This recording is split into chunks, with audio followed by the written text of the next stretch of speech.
Shalom 7 டே சேலஞ்சுக்கு உங்களை ஆண்டவர் இயேசுவின் நாமத்தினால் வாழ்த்தி வரவேற்கிறோம். ஒவ்வொரு நாளும் காலையில் எழுந்த உடனே முதல் 10 நிமிஷம் நம்ம நல்ல சிந்தனைகளோடு அந்த நாளை துவங்கினோம்னா அது ரொம்ப ஆசீர்வாதமாக இருக்கும். அதனால் முதல் 10 நிமிஷம் ஆண்டவருடைய குணங்களை சொல்லி அவரை நம்ம துதிச்சிட்டு வரோம். இன்றைக்கி அவருடைய சில விசேஷமான குணங்களை சொல்லி அவரை மகிமைப்படுத்த போகிறோம். எல்லாரும் ஆயத்தமாக இருக்கிறீங்களா?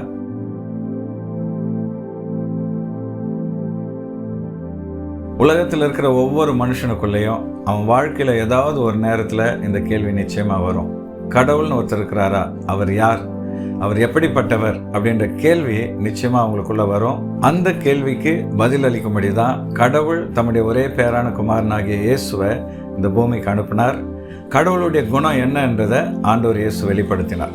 அதில் முதல் குணம் அன்பு.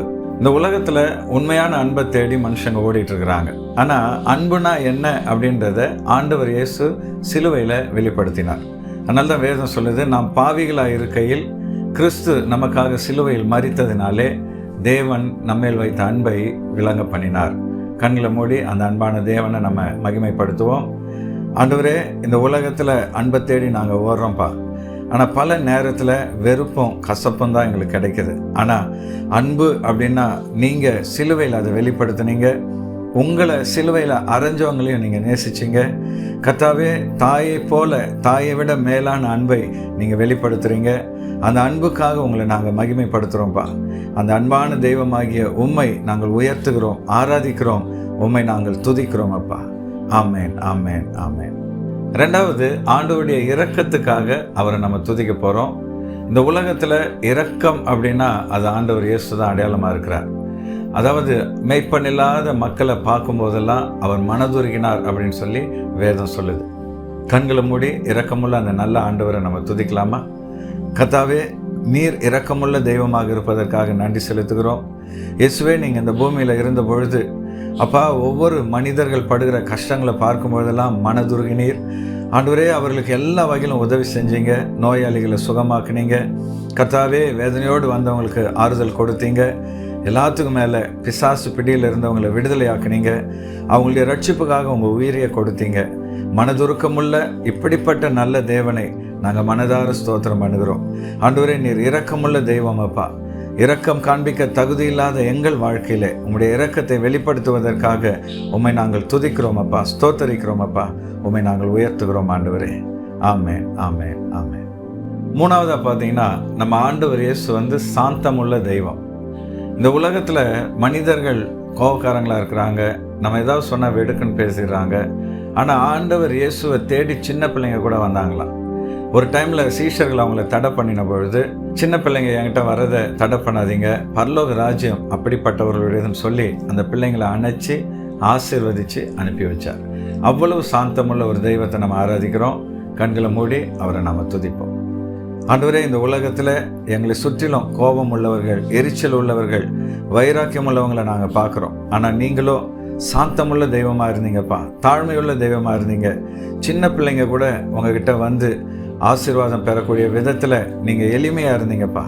அந்த எளிமை, அந்த சாந்தத்தை நீங்கள் எங்களுக்கு கொடுப்பதற்காக உங்களை நாங்கள் துதிக்கிறோம் அப்பா. மனதார உம்மை நாங்கள் உயர்த்துகிறோம். சாந்தமுள்ள தெய்வமே, எங்கள் கோபத்தை அடக்கி சாந்தத்தையும் மென்மையும் வெளிப்படுத்த எங்களுக்கு உதவி செய்கிறவரே, உம்மை நாங்கள் மகிமைப்படுத்துகிறோம். ஒருவரையே நாங்கள் ஆராதிக்கிறோம். ஸ்தோத்திரம், ஸ்தோத்திரம், ஸ்தோத்திரம். உம்மை துதிக்கிறோம், துதிக்கிறோம், துதிக்கிறோம். ஆமேன், ஆமேன். நாலாவதா, நம்ம ஆண்டவரை துதிக்க வேண்டிய இன்னொரு முக்கியமான குணம் என்னன்னு பார்த்தீங்கன்னா பணிவு. இந்த உலகத்தில் ஒரு ஆளுக்கு அதிகாரம் வந்துட்டா அவங்களுக்கு கீழே இருக்கிறவங்கள அடக்கி அவங்கள ஒடுக்கி ஆளுக செய்கிறத நம்ம பார்க்குறோம். ஆனால் ஆண்டவர் பாருங்கள், நம்மளை படைத்த தெய்வமாக இருந்தாலும் இந்த பூமியில் தன்னுடைய சீஷர்கள் கால்களை அவர் கழுவி தன்னுடைய தாழ்மையும் பணிவையும் அவர் வெளிப்படுத்தினார். அப்படிப்பட்ட நல்ல ஆண்டவரை நம்ம எல்லாரும் ஸ்தோத்திரம் பண்ணலாமா? அப்பா, நீர் பணிவுள்ள தெய்வமாக இருக்கிறீங்க, தாழ்மையுள்ள ஒரு தெய்வமாக இருக்கிறீங்க.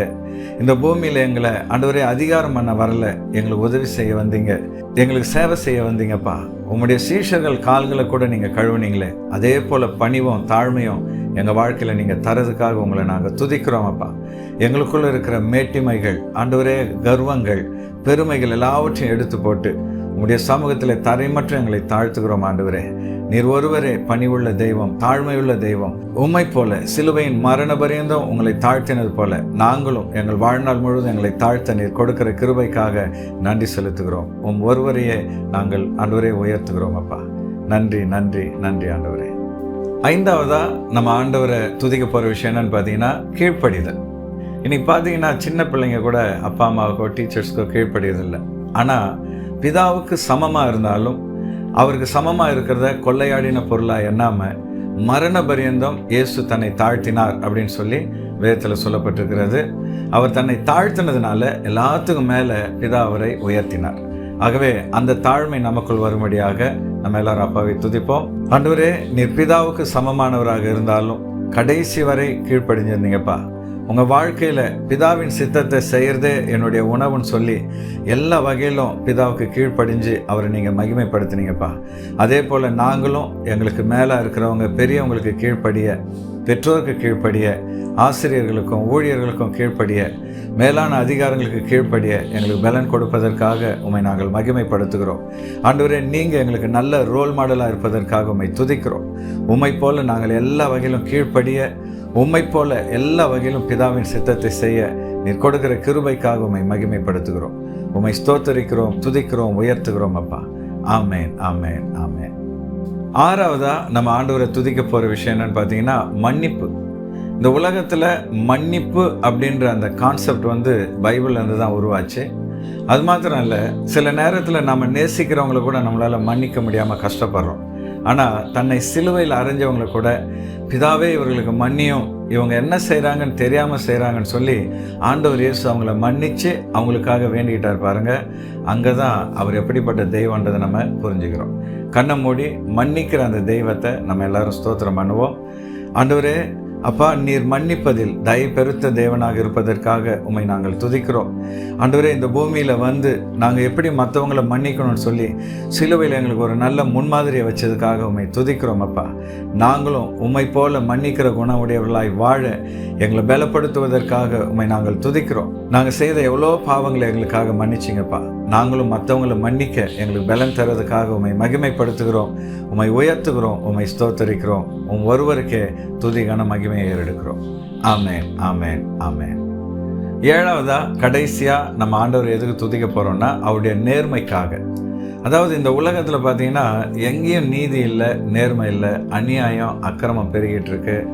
தொலைக்காட்சிகளில் பார்த்தீங்கன்னா துணிஞ்சு பொய்யான செய்திகளை பரப்பிட்டுருக்காங்க. அப்படிப்பட்ட இந்த உலகத்தில் ஆண்டவர் இயேசு சொல்கிறாரு, நானே வழியும் சத்தியமும் ஜீவனமாக இருக்கிறேன். அதாவது அவர் சத்தியத்தை பேசின தெய்வம் மாத்திரம் இல்லை, அவர் தான் சத்தியம். உண்மைக்கும் நேர்மைக்கும் அவர் தான் முன்னுதாரணமாக இருக்கிறார். ஆகவே கண்களை மூடி அந்த நல்ல ஆண்டவரை நம்ம எல்லாரும் துதிக்கலாம். ஆண்டவரே, நேர்மையற்ற இந்த உலகத்திலே நேர்மையாக வாழ்ந்து எங்களுக்கு ஒரு நல்ல முன்மாதிரியை வைத்த உம்மை நாங்கள் துதிக்கிறோம் அப்பா.